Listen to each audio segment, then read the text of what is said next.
In a major expose, the New York Times has obtained tax information on Donald Trump that shows his businesses lost more than $1 billion from 1985 to 94. While Trump continues to refuse to release his tax returns, the Times obtained printouts from his official IRS tax transcripts for a 10-year period ending in 94. In multiple years during that stretch, Trump appears to have lost more money than nearly any other individual taxpayer in the United States. In both 1990 and 91, Trump lost more than $250 million, more than double any other individual U.S. taxpayer, according to IRS documents. In 8 of the 10 years, Trump paid no federal income taxes. To unpack these revelations, we're joined from Rochester, New York, by David Cay Johnston, the twice Pulitzer Prize-winning investigative reporter formerly with the New York Times, now founder and editor of DCReport.org. He's been reporting on Donald Trump since the 1980s. His most recent book, It's Even Worse Than You Think, What the Trump Administration's Doing to America. And he's just published a piece in the Daily Beast. It's headlined, Trump's Tax Leak Hints at Potential Fraud Investigations. It begins, the myth of Donald Trump, the modern Midas who turns to gold all that he touches, died Tuesday afternoon. David Cay Johnston, welcome back to Democracy Now! What were you most surprised by in this New York Times expose? And explain exactly what they got a hold of. It wasn't the actual tax returns of Donald Trump from the 80s to 90s. What was it? The Times got from a source who properly had them what are called tax transcripts. The IRS takes information from your tax return and puts it into a summary that tax agents work from. So it is the official numbers, and the Times has some of Fred Trump's tax returns. Fred is Donald's father, and the numbers line up perfectly for those areas where they would need to be consistent. So we can rely that this is highly accurate data on what Trump told the IRS in his tax returns. Who would have access to this kind of information, David? Oh, a lot of people. If you've taken out a mortgage, you signed a form saying that you submitted to having your tax information given to your lender. When Trump was raising money on Wall Street, he might have had to supply this. Litigants may have gotten it. And of course, his own family and staff and advisors would have this information. So there are numerous copies out there of this and other Trump tax information. Just as with the 2005 Trump tax return that was mailed to my home here in Rochester. So talk about exactly what has been exposed. He lost more than $1 billion more than any U.S. taxpayer? Yes, almost 2 cents of every dollar reported as losses one year by everyone in the United States were reported by Donald Trump. And what this shows is something I've been saying and writing about Trump for 30 years. He's a terrible businessman. His business model is not to get an enterprise, to nurture it, to grow it, to make it more profitable over time.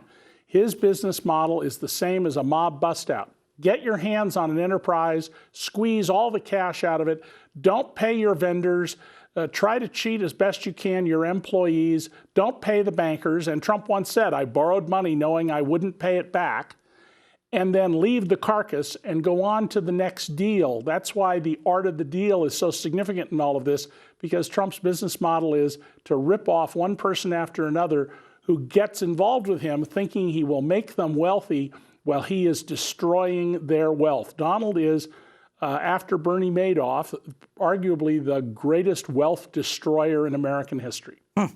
President Trump tweeted at 4 a.m. this morning, Eastern Time, real estate developers in the 1980s and 90s, more than 30 years ago, were entitled to massive write-offs and depreciation, which would, if one was actively building, show losses and tax losses in almost all cases. Much was non-monetary, sometimes considered tax shelter.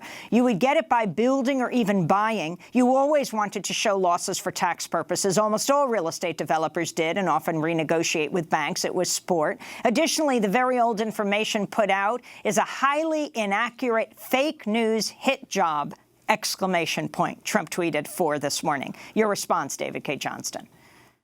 Well, buildings are depreciated by owners, and many big real estate developers routinely report losses on their tax returns. But Donald didn't have anywhere near the value in the buildings he controlled to take the kind of losses you're seeing.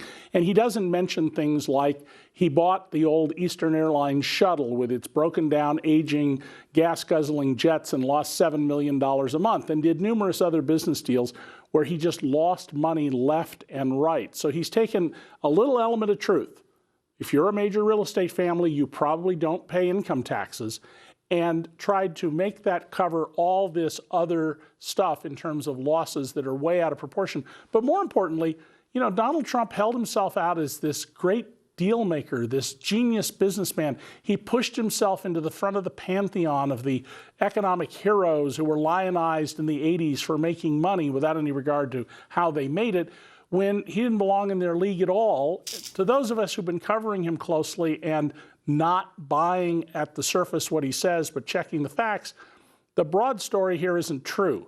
The size of the losses, however, is stupendous, much larger than I ever imagined. Who was backing him? Talk about the banks. And there seems to be some unexplained large sum of money that he got at that time, $52.9 million. Yeah, Trump reported one year almost $53 million of interest. Now, if he owed Treasury notes, that means he had over $660 million of Treasury bonds, and if it were junk bonds, more than $350 million. We know from other things that Trump had to disclose over the years that he didn't have a portfolio anywhere like that. So the question is, did he report some income that was from some other source he was trying to hide as interest? And then the question would be, was it benign or nefarious? And I would point out that this was during or right after the period when we know that Donald Trump was very deeply entangled with the international cocaine trafficker Joseph Wexelbaum, so deeply entangled and did so many favors for him that I've said, and I'll say again, the only logical explanation for his conduct is that Donald was in the cocaine trafficking business with Joe Wexelbaum. And Donald, if you're listening, sue me if you think you can prove what I just said isn't true. The backers of Trump were banks up until 1990, when he could not pay his bills as they came due. And Donald and I had a conversation one day where I said, so how much are you worth, Donald? $3 billion. And I said, I don't believe you. And he was agitated about that. But I said, Donald, I'm a reporter. I'm a journalist. I can pay my bills as I come due. If you actually had $3 billion, you would find a way to pay your bills. By the way, later that day, he told another reporter he was worth $5 billion, which tells you that he just makes this up. He's a con artist. He's a criminal. He's a fraud. And once the banks realized that they'd been had, nobody would loan money to him anymore except Deutsche Bank, which was the preferred bank for Russian oligarchs, that is the criminal gang around Vladimir Putin, to launder their money.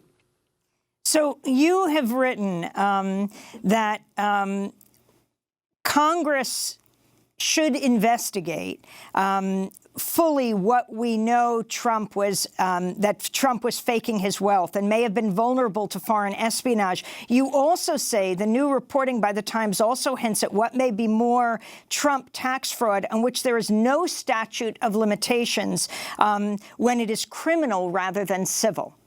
What does that mean, criminal? Well, we don't seriously enforce the criminal tax laws in this country. There are over 150 million tax returns filed this year, and there will be maybe 800 prosecutions, and many of those will be connected to either drug trafficking or bribing politicians. It's one of the major shortcomings in our law. But Donald Trump had 2 civil tax fraud trials, and he lost both of them. And at one of them, his own longtime tax lawyer and accountant, who is also his father's tax lawyer and accountant, Jack Mitnick, testified under oath, quote, "That's my signature on the tax return, but neither I nor my firm prepared that tax return." That is criminal tax fraud. And that Donald Trump was not prosecuted at the time goes to how he's been very effective at hiring lawyers to intimidate journalists, to persuade governments that he's not worth the time to go after, and cheat the system. So if Congress gets its hands on his tax returns, and I'm confident they will, and if not, they'll get his returns from New York State, which are virtually identical, I'm sure they will show that Donald Trump like Richard Nixon, is a criminal tax cheat. And let's remember, Richard Nixon's lawyer went to prison. The only reason Richard Nixon didn't go to prison was he was pardoned by Jerry Ford. Well, we want to thank you very much for being with us. A small correction. I said Trump tweeted at 4 a.m. this morning. It was actually 7 a.m. It was 4 a.m. California Well, let me make a second. time. I only have one Pulitzer, Amy. Okay. 2 corrections there. David Cay Johnston, I want to thank you so much for being with us. Pulitzer Prize-winning investigative reporter, previously with the New York Times, now founder and editor of DCReport.org. He's been reporting on Donald Trump for decades. His latest book, It's Even Worse Than You Think, What the Trump Administration is Doing to America. This is Democracy Now! When we come back, a new organization has been formed. It's called Supermajority. Stay with us.